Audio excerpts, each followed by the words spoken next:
ఋషితుల్యుడు ఒక్కటైనా ఋషులు వేర్వేరు గతులు ప్రయాణించిన ఋషులు చెప్పేది సత్యము ఆత్మబోధయే. ఏ మనిషి ఏ యొక్క దారిలో ఇద్దరు నడవరు. అయితే ఒక్కొక్కడు ఒక్కొక్క మార్గంలో పయనిస్తారు. ఒకడేమో సాధన ఒక్కొక్కరు ఈ రీతిగా చేస్తూ ఉంటారు. అయినా దేనికోసం అంటే అందరూ ఆత్మ కోసమే. ఋషులు చెప్పిన సత్యము ఆత్మబోధయే. ఋషభుడు ధర్ముడయు ఆత్మ నిర్ముటకే వలెను. ఋషులు సాకార రూపములో దేవుళ్ళని ఋషి వాక్యాలతో కథలను వెళ్ళారు. ఋషులు ఏం చేశారంటే గోడాన్ని గుప్తంగా ఉంచి కథ రూపంగా చెప్పారు తప్పితే మీకు సూక్ష్మాన్ని డైరెక్ట్గా ఎవరు చెప్పరు. ఋషి కథలలో ఆంతర్యం ఎరిగిన ఆత్మబోధయే. ఋషి మార్గంలో తిరిగి రావణుడు ఆత్మలింగం కోరినప్పుడు వృక్ష ఛాయలోనున్న గణపతి వృషభుడిపై చరించు శివుడు, వృషభుడు అంటే ఎద్దుపై చరించే శివుడు, ఋషితుల్యుడైన జనకుడు, రుక్మిణి వల్లభుడైన కృష్ణుడు సూక్ష్మం ఎరిగిన ఆత్మబోధయే. రోక ఎరుగని మనిషి అయినా రొక్కం ఎరిగిన కుబేరుడైన, రోకలంటే డబ్బులే అసలు తెలివి. డబ్బులు అంటే ఏంటో ఎక్కడో భిక్షాటనకు పోతాడు, కదా భిక్ష తింటాడు, ఏ చెట్టు కిందో ఏ భూమి మీదే పడుకుని మళ్ళీ అలా కాలక్షేపం చేస్తాడు. ఇప్పుడు భగవంతుని దృష్టిలో పెట్టుకుని రొక్కం ఎరిగిన అంటే బాగా డబ్బులు ఉండాలి, కుబేరుడు ఉండాలి, అన్ని ధనానికి మూలమైన అటువంటి వాడైనా వృక్షఛాయలో నశించు వాడైనా ఆత్మబోధయే నెరుగలను. ఎవరైనా సరే డబ్బులతో పని లేదు, కులంతో పని లేదు, దేనితో పని లేకుండా నేర్చుకోవాల్సింది ఆత్మబోధ. వృక్షఛాయలో వసించు వాడైనా ఆత్మబోధయే నెరుగలను. వృక్షములు స్థావరములయ్యూ చెప్పిన సత్యం ఇదే. వృక్షాలు స్థావరాలు అవి మాట్లాడలేవు, అది మనసు లేదు. కానీ చెట్లు కొమ్మలు ఇచ్చినా మళ్ళీ పళ్ళు కాస్తే పళ్ళు కోరుకుంటుంటే మన కొమ్మలు ఇచ్చావు కదా ఇవాళ పళ్ళు ఇచ్చుకెత్తాను అనవు. వృషభాదులు దేవుళ్ళందరూ జడరూపం నిలుపు సత్యం ఇది. ఋషులు ఆదిలో మనుషులయు జంగమ రూపమున తెలియజెప్పిరి.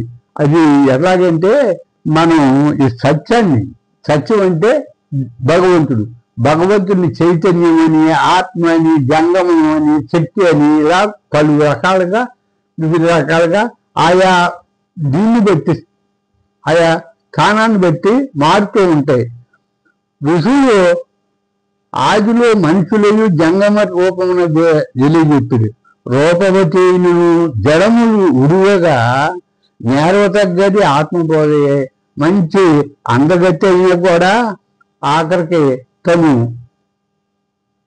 వృద్ధాప్యం వచ్చిందంటే నేర్చుకోవాల్సింది ఆత్మబోధయే.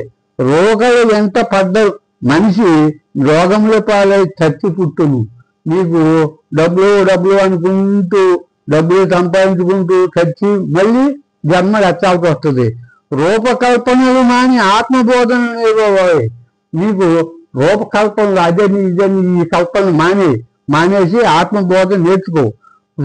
రూపములకు ఆత్మ సత్యము లేనివే. రూపము ఒక భాష, ఇవన్నీ కూడా మనసు అన్నీ కూడా ఆత్మలోనివే. చైతన్యంలో రూపము అన్ని దాగి ఉంటాయి. రూపంలో లేని నిరూపము ఆత్మ నుంచి ప్రణవత్వమే. అన్నిటికి మూలం ఎదురంటే ప్రణవం. ఈ ప్రణవాన్ని పట్టుకుంటే నువ్వు గమ్యానికి చేరుతావు. అలాగే ఎలుక వాహనుడే మోక్ష మార్గం చూపెను. ఎలుక వాహనుడంటే గణేశుడే మనకి ఈ మోక్ష మార్గం ఇది వెళ్ళాలి. ఓంకార రూప ప్రణవ స్వరూపాయి అని కొలుతురు. ఏమీ తెలియని జడభరతుడు తెలిపిన మార్గం. ఎంతమంది ఈ మార్గాన్ని చెప్పారు. ఇది శాస్త్ర సమ్మతంగా ఉండేదే కానీ శాస్త్ర విరుద్ధంగా తన మనసుకై తోచింది చెప్పింది కాదు. ఎలుగెత్తి చాటిన మహమ్మదీయులు వచించిన మార్గం. యేసు ప్రభువు మారు మనస్సులో ఇంద్రుడని చెప్పిన మార్గం.